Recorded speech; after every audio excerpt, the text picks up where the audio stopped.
Civilization and Its Discontents by Sigmund Freud. Ever have one of those moments where you've ticked every box on life's checklist? Good job, nice place, latest phone, and yet there's this weird hollow feeling sitting in your chest? Like something's just off? Despite all our amazing tech, our cool cities, and endless Netflix queues, there's this nagging sense that we're missing something fundamental. If that sounds familiar, welcome to the club. You've actually stumbled onto one of the deepest, most uncomfortable questions about being human. And here's the thing. One of the sharpest minds of the last century spent his final years wrestling with exactly this puzzle. Picture Vienna, 1929. The party of the Roaring Twenties is about to crash hard, and dark clouds are gathering over Europe again. In his study sits an aging doctor, already famous for exploring the hidden territories of the human mind, dreams, the unconscious, all that mysterious stuff beneath the surface. His name? Sigmund Freud. Think of Freud as a detective of the soul. He wasn't crunching numbers or running surveys. He was digging into the raw, messy evidence of what makes us tick. And he came up with a diagnosis that's almost outrageous. Our unhappiness isn't a bug, it's a feature. It's the price tag attached to the thing we value most, civilization itself. In his short but mind-blowing book, Civilization and Its Discontents, Freud drops a bombshell. There's a fundamental clash between what we want as individuals and what society needs from us to keep the wheels turning. And nobody wins. Today, we're going to unpack this fascinating idea together. And I promise, by the time we're done, you'll see your daily life through a completely different lens. You'll get why guilt follows you around, why love is so complicated, and why you always feel torn between doing what you want and doing what you're supposed to do. This isn't just a book summary. It's a trip into the heart of what makes us human. Let's kick things off with the most basic question every person asks. What do we actually want from life? Freud's answer? Dead simple. We want to be happy. That's the whole game. He calls it the pleasure principle.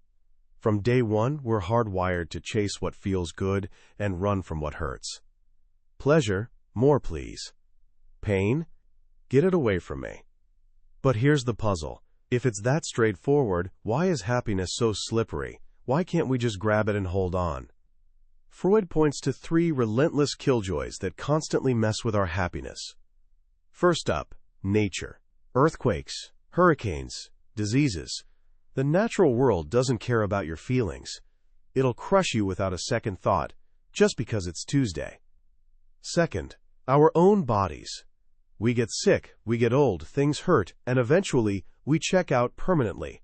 Our bodies are basically ticking clocks counting down to game over.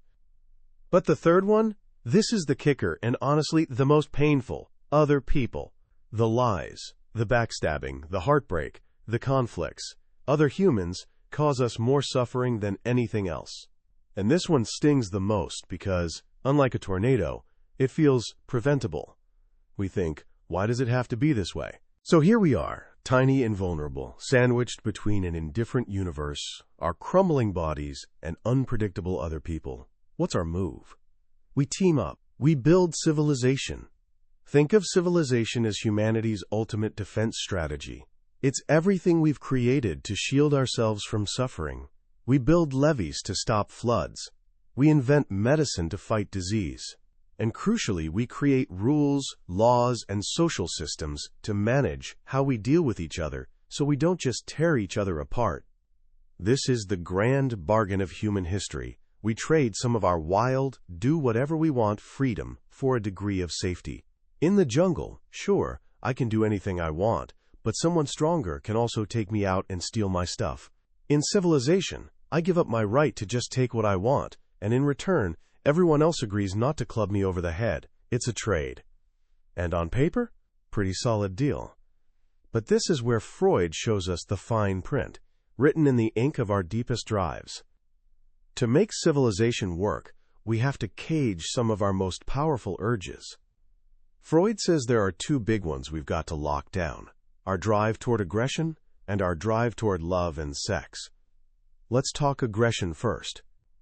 Freud makes a claim that ruffled feathers then and still does now. He says humans aren't sweet little creatures who just want hugs. Deep down, wired into our nature is a powerful urge toward violence, destruction, and cruelty. He saw the proof everywhere, in history books, in the horrific war he'd just lived through, in the dark confessions of his therapy patients. Imagine this aggressive instinct as a raging river inside you. In the wild, that river flows wherever gravity takes it. Destructive? Maybe. But the energy is released. Now civilization shows up and says, whoa, we can't have this river flooding the village every spring. Time to build a dam. All the rules of society, the laws, the cops, the moral teachings, they're all parts of that dam, designed to hold back our raw aggression. From childhood, we're taught, don't hit, don't steal, don't hurt people. But here's the million-dollar question. Where does all that pent-up river energy go once it's blocked? It doesn't just vanish into thin air. Energy doesn't work that way. And this is maybe the single biggest insight in the whole book. Freud says that blocked aggressive energy gets redirected. It reverses course. Instead of flowing outward toward others, it flows inward, toward ourselves. And what does this inward-flowing aggression become? Guilt. Freud argues that your conscience, that nagging voice telling you when you've messed up, isn't some noble angel on your shoulder. It's your own aggression, turned back on yourself like a weapon. He gives this internal judge a name, the superego. Think of it as an internal cop, built from the voices of your parents, teachers, and society. It watches everything you do, and even everything you think. And its favorite tool? Guilt. Here's where things get truly twisted. The more civilized we become, the more we hold back our aggressive impulses and follow the rules, the more we feed that internalized aggression to our superego. And what does the superego do with all that extra fuel? It gets stricter, harsher, more demanding. The voice of guilt cranks up to 11.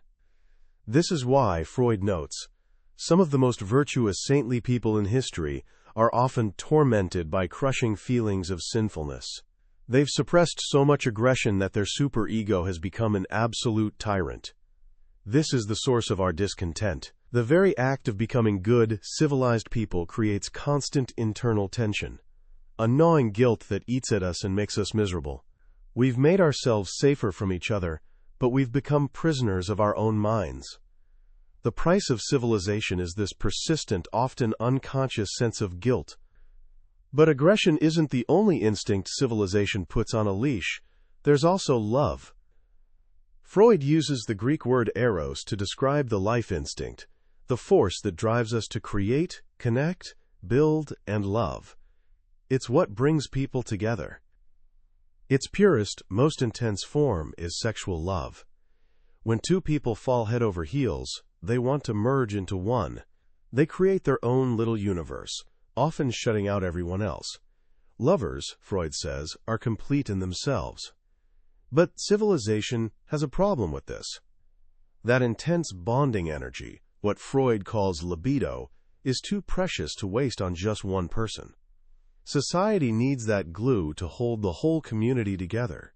It needs you to feel connected to your neighbors, your coworkers, your fellow citizens. So civilization steps in again to regulate our instincts.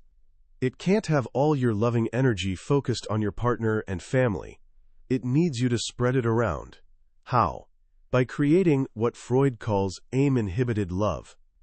It takes the raw, passionate energy of eros and dilutes it into a softer, more general affection, the kind you're supposed to feel for your neighbors, colleagues, and countrymen. The famous commandment, love thy neighbor as thyself, is, for Freud, a perfect example. Why should I love my neighbor? They might be a total stranger, or worse, someone who actively dislikes me. Freud sees this command as one of civilization's boldest and most impossible demands. It's trying to create a universal, watered-down love to counter our natural tendency toward aggression. So civilization restricts your love life. It sets up rules about who you can love, how you can love them, and when. It funnels your most powerful source of happiness, passionate, physical love, into narrow, approved channels like monogamous marriage, while encouraging you to redirect the rest toward the community. This creates yet another source of conflict and unhappiness. Your hunger for all-consuming, passionate love constantly bumps against society's demand for a more spread-out, tepid affection. At this point, Freud zooms way out to paint an absolutely epic picture of the human story. He argues that all of human history, actually all of life itself, can be understood as an eternal wrestling match between two fundamental forces. In one corner you have Eros, the life instinct. This is the drive to combine, to build, to create bigger and bigger unities. Eros is the architect. It's the force that combines single cells into complex life forms, brings two people together into a couple, joins couples into families, families into communities, and communities into nations. The entire project of civilization is Eros's magnum opus, an attempt to unite all of humanity into one giant family. In the other corner, you have its eternal rival. Freud calls it the death instinct, or thanatos. This is the drive toward destruction, breakdown, and returning to an inorganic state. It seeks to tear things apart, to dissolve complexity, to aggress and destroy. This instinct works quietly within us, pushing towards self-destruction, but it's most visible when it explodes outward as aggression toward others. This cosmic battle, between the builder and the destroyer, between love and death, is the ultimate drama of existence, and civilization is its main stage. Civilization is Eros's greatest achievement, an ambitious attempt to unite humanity. But it's constantly under attack from within by our own aggressive instincts, the main representatives of the death drive. Every law, every moral code, every call for unity is a move by Eros to keep destruction at bay. And every act of violence, every war, every moment of hatred is a victory for Thanatos. Freud wrote this in 1929. He'd witnessed one world war and was about to witness another. He saw humanity develop technologies with unprecedented power to build and connect, and equally unprecedented power to obliterate. So he ends his book not with answers, but with a chilling, profound question. In this eternal battle between Eros and Thanatos, who wins? He writes that humans have gained such control over nature's forces that we could easily wipe each other out completely. The crucial question for humanity, he concludes, is whether our cultural development can succeed in taming our instinct for aggression and self-destruction. Will Eros, the drive to unite and love, manage to overcome its equally powerful adversary? Freud admits he doesn't know. And he leaves us hanging with that haunting uncertainty, a diagnosis of the human condition that hits just as hard today as it did nearly a century ago. We live in discontent because we are the battlefield for the universe's greatest war, the struggle between life and death itself. So as we catch our breath after Freud's intense, and let's face it, pretty dark, diagnosis, what do we do with all this? Why does a book from so long ago still feel like it's reading our diary? I think it resonates because Freud named something we all feel but rarely put into words. That constant tension between me and we. The me wants freedom, pleasure, satisfaction right now. The we, our family, our community, civilization, needs restraint, sacrifice, playing the long game. Freud's brilliance was showing us this isn't just politics or philosophy. It's a psychological conflict hardwired into our DNA. He basically says, that nagging discontent you feel? You're not broken. That's just proof the system is working. We're not designed to be perfectly happy. We're designed to be safe enough to live together. And the membership fee for that safety is a constant, low-level buzz of dissatisfaction. When you view the world through this lens, so much clicks into place. Take social media. It was born from Eros, designed to connect humanity in one massive network. Yet it's also become a platform for Thanatos, for rage, outrage, and tearing each other down. It's the perfect modern example of the conflict Freud described. So what now, if this conflict is baked into reality? Are we just supposed to accept being miserable? I don't think that's the point. Understanding a problem is the first step to dealing with it, and Freud hands us the tools. Here are a few practical ways to apply these ideas to your actual life. First, recognize and name the conflict. Next time you feel torn between what you want to do and what you should do, just pause. Acknowledge what's happening. This isn't weakness. It's the human experience. Simply being aware that you have competing drives, pleasure-seeking, destructive, and conscience, all wrestling for control, can be surprisingly freeing. You're not losing it. You're just being human. Second, investigate your guilt. Guilt is powerful, but it's not always right. When that guilt hits, ask yourself where it's coming from. Is it a healthy signal that you actually hurt someone and need to make it right? That's useful guilt. Or is it your harsh superego beating you up for a simple thought, a natural desire, or not meeting some impossible standard? Learning to tell the difference between constructive remorse and neurotic guilt can be life-changing. Third, find healthy outlets for your aggressive energy. Freud was clear. The aggressive drive is real, and it's not going anywhere. If you bottle it up, it turns inward as guilt or explodes outward in destructive ways. The trick is channeling it. Pour that energy into something productive. Maybe it's physical, competitive sports, intense workouts. Maybe it's professional, ambitious projects, mastering a craft. Maybe it's creative, writing, painting, music. Or maybe it's moral, fighting for a cause you believe in. Acknowledging this energy exists and giving it a job to do is one of the most important skills for a fulfilling life. In the end, Freud doesn't hand us a cozy bedtime story. He gives us a raw, unflinching look at what it means to be human. He tells us civilization's path isn't a smooth highway to paradise. It's a tightrope over a chasm, with love pulling us one direction and destruction pulling the other. And we're the ones walking that rope. That was our deep dive into Civilization and Its Discontents by Sigmund Freud. We've covered the major landmarks, but here's the truth. A summary is like looking at photos of a city. You get the landmarks and the layout, but you don't get the feeling of actually being there. The real magic happens when you experience the book yourself.